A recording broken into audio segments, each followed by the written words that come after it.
Welcome back ناظرین، فرقان رمضان میں ایک بار پھر سے خوش آمدید۔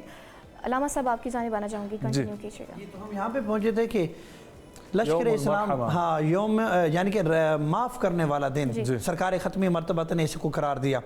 اب لشکر اسلام آ گیا، آنے کے بعد کیا ہوا؟ مفتی صاحب نے بھی اشارہ کیا کہ امان دے دی بغیر کسی تفریق کے۔ سرکار دو عالم نے ہر ایک کو معاف کیا، کہا جس نے پتھر مارے میں نے معاف کیا، جس نے زبان سے اذیت دی معاف کیا، جس نے ہمارے یعنی کہ جوانوں کو قتل کیا معاف کیا، یعنی بغیر تخصیص کے بغیر تفریق کے پیغمبر گرامی قدر۔ یہ آسان نہیں ہے، سننا آسان ہے لیکن معاف کرنا بہت۔ ہم تو کسی سے تھپڑ کھا لیں تو ہمیں وہ نہیں بھولتا، تو سرکار ختمی مرتبہ رحمت للعالمین ہاں جو اللہ کے محبوب ہے، انہوں نے اتنی اذیتیں برداشت کرنے کے باوجود بھی، اس سے ہمیں یہ بھی پتہ چلتا ہے کہ جب طاقت آتی ہے انسان کی انسانیت کا پتہ بھی تب چلتا ہے۔ جب آپ کے پاس اختیار ہی نہیں تو آپ نے برداشت کرنا ہے، جب آپ کے پاس اختیار ہو، اختیار ہونے کے باوجود آپ برداشت کریں تو یہ ہے اسلام۔ بہت خوب آپ نے تو اب سرکار پیغمبر اکرم کے پاس اختیار بھی تھا، اس کے باوجود بھی سرکار دو عالم نے کیا کر دیا؟ سب کو معاف کر دیا۔ حضرت ابو سفیان کے گھر کو کہا کہ یہ جائے امان ہے، پھر جس نے اپنے گھر کو بند کر لیا، دروازہ بند کر لیا،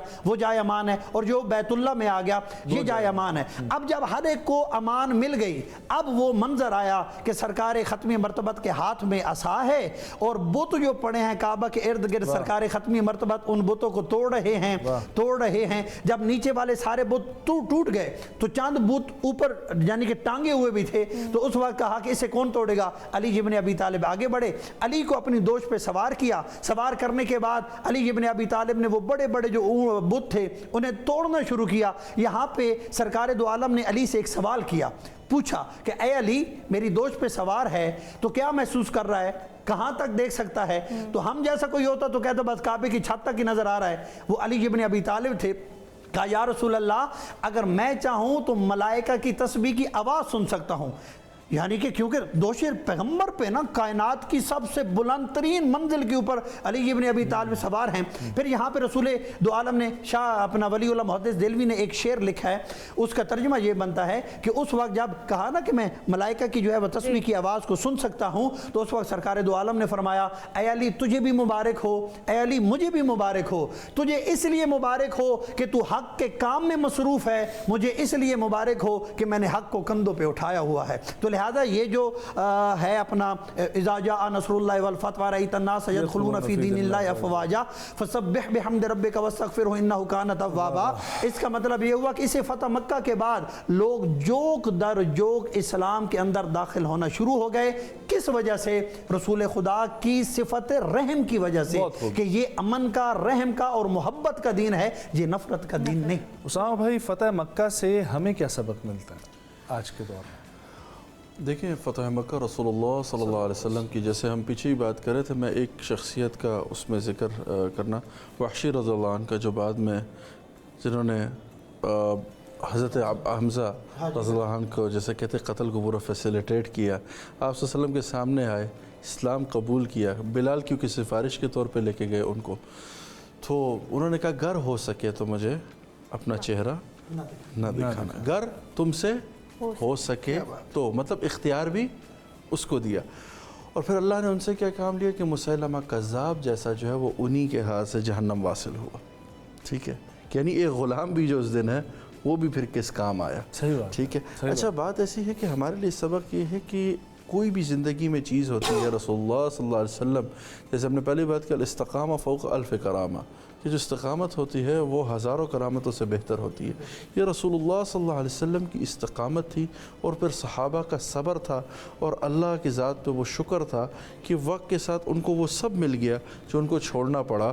وَقُلْ رَبِّ أَدْخِلْنِي مُدْخَلَ صِدْقٍ وَأَخْرِجْنِي مُخْرَجَ صِدْقٍ وَاجْعَلْ لِي مِن لَّدُنْكَ سُلْطَانًا نَصِيرًا۔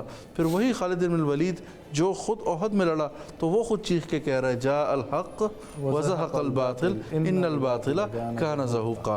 تو یہ ہے کہ کسی کے ساتھ بھی، ہر کسی سے، خود ولید ان کے بھائی سے فرمایا کہ بھائی تمہارا بھائی خالد نظر نہیں آتا، تو انہوں نے کہا کہ دعا فرمائی، انہوں نے کہا کہ مجھے یقین ہے خالد جیسا دل جو ہے وہ اسلام کے بغیر نہیں رہ سکتا، ٹھیک ہے۔ عمرو بن العاص جیسا جو آلریڈی جیسے کہتے ہیں مکہ کو ترک چھوڑ چکے تھے، تو انہیں آخر میں نجاشی نے کہا بات سنو، میری نصیحت پکڑ لو تم، کہ یہی موقع ہے जाओ। उन्होंने कहा ठीक है, आप मुझे उसके बैत करते हैं, अगर मेरे रस्ते मौत भी आ जाए तो आप मेरी गवाही देंगे कि मैं इस्लाम ले आया। वहाँ पहुँचे और दोनों ने साथ इस्लाम कबूल किया। ये वो लोग थे जो आप सल्लल्लाहु अलैहि वसल्लम के अगेंस्ट ही यूज़ हो रहे थे, कल उन्हीं के हो गए। ज़िंदगी में याद रखिए, अगर हक़ पर है तो हक़ पर डट जाना और फिर उस पर मसालहत के साथ इस्तिक़ामत पर रहना, अपने रब की मदद लिए रहना, अपने रब के अलावा अला इन्ना औलिया अल्लाह ला खौफुन अलैहिम वला हुम यहज़नून।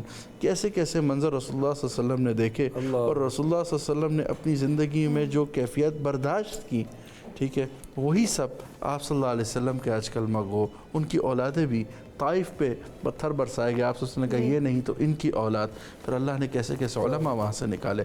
तो मेरी बात ये सिर्फ समझने की, और इसमें मुझे जो सबक था, और बहुत सी चीज़ें निकल सकती हैं, लेकिन वाज़ेह ये है कि इस्तिक़ामत मुसलमान का ज़ेवर है। मायूसी गुनाह है, जिसे कहते हैं मायूस किसी भी कैफियत से ना हो। इन्ना फ़तहना लका फ़तहन मुबीना, अल्लाह ने 2 साल पहले ऐलान कर दिया, बाद में नहीं, अल्लाह ने पहले ऐलान कर दिया। और हमेशा याद रखें, मुसलमान अच्छी सोच रखता है।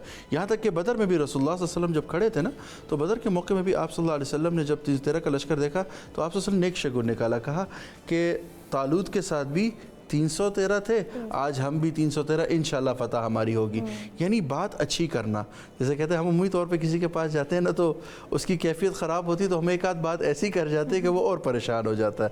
तो अच्छी बात करने को भी तरजीह है। वाह वाह, जी मुफ्ती साहब, मैं आप बिल्कुल अपनी गुफ्तगू कीजिएगा। मुझे इसका भी ज़रा समझाइएगा, जिस तरीके से हम लोग ये देख रहे हैं, इसमें जो तर्जुमा है इन्ना फ़तहना लका फ़तह, उससे आगे ही कि बेशक हमने आपके लिए खुली और वाज़ेह फ़तह का फ़ैसला किया ताकि अल्लाह आपकी पिछली और आइंदा ख़ताएँ माफ़ कर दे, आप पर अपनी नेमत तमाम कर दे और आपको सीधे रास्ते पर हिदायत दे।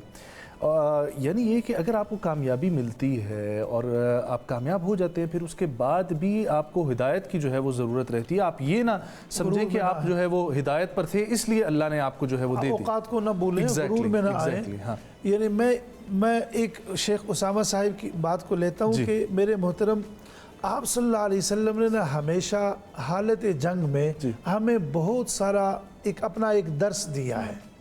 मसलन फ़तह, ये ग़ज़वे बदर की बात कर रहे थे, तो ये ग़ज़वे बदर में मौरख़ीन लिखते हैं कि सहाबा इकराम 313 नहीं थे, ये 315 थे। ठीक है।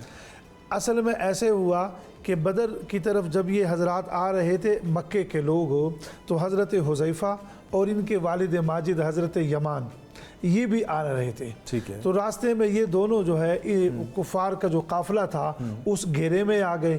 तो हज़रत हुज़ैफ़ा जो आका ने जो राज की सारी बातें इनको बता दी थी, ये साहिब सिर है, तो ये इनके वालिद ने होशियारी से काम लिया और अबू जहल को कहा कि इस मर्तबा आप हमें जाने दें, हम आइंदा जो है वो लड़ेंगे नहीं। अबू जहल ने कहा फिर आगे तो मदीना ही नहीं है, माअज़ल्लाह, आप चले। ये दोनों बदर के मैदान में आए, बाप बेटा। हज़रात सहाबा इकराम ने आका से गुजारिश भी की कि इनको आप जंग में इन चीज़ों का ख्याल नहीं रखा जाता, इनको आप हमारे साथ लड़ने दें। आप सल्लल्लाहु अलैहि वसल्लम ने फरमाया मैं वो नबी हूँ जो हालत जंग में भी वादे को निभाने वाला हूँ। अगर मेरे इन ग़ुलामों ने रास्ते में इससे नुकसान भी हुआ, हज़रत यमान को अंसार के नौजवानों ने पहचाना नहीं और शहीद भी कर दिया, लेकिन हुज़ूर सल्लल्लाहु अलैहि वसल्लम ने बाप बेटे को उधर लड़ने की इजाज़त नहीं दी। ये हज़रत अम्र इब्न आस का इन्होंने तज़किरा किया। मुफ्ती तकी उस्मानी साहब ने 20 मुल्कों का एक सफ़रनामा लिखा है, बड़ी अच्छी किताब है जहान दीदा। ये हज़रत अम्र इब्न आस ने मिस्र को फ़तह किया। जब ये आका की तरबियत याफ्ता है, तो जब मिस्र को फ़तह किया तो जो खेमा इनके लिए नस्ब किया गया था, ये बाकायदा मुफ्ती साहब उस खेमे का बाकायदा ज़िक्र करते हैं। वो जब रवानगी का वहाँ से जाने का वक्त आया ना, तो किसी ने आकर इनको कहा कि अमीर लश्कर के खेमे के ऊपर तो कबूतरी ने अंडे डाले हैं, अगर हम इस खेमे को हटाएंगे तो अंडे भी टूट सकते हैं और कबूतरी को भी नुकसान। उन्होंने फरमाया नहीं, इसको रहने दो। ये आगे निकल गए।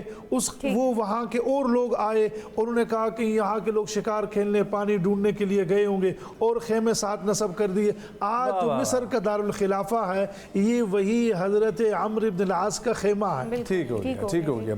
बहुत शुक्रिया जी, बहुत ही उम्दा गुफ्तगू रही फ़तह मक्का के हवाले से। इससे जो हमें सबक मिलता है, अल्लाह पाक उसके ऊपर जो है वो चलने की, अमल करने की तौफीक जो है वो अता फरमाए। ख़वातीन और हज़रात, एक वक्फा शामिल करेंगे, फिर उसके बाद बढ़ेंगे अपनी इसी नशिस्त की दूसरे मौजू की जानिब। हमारे साथ रहिए।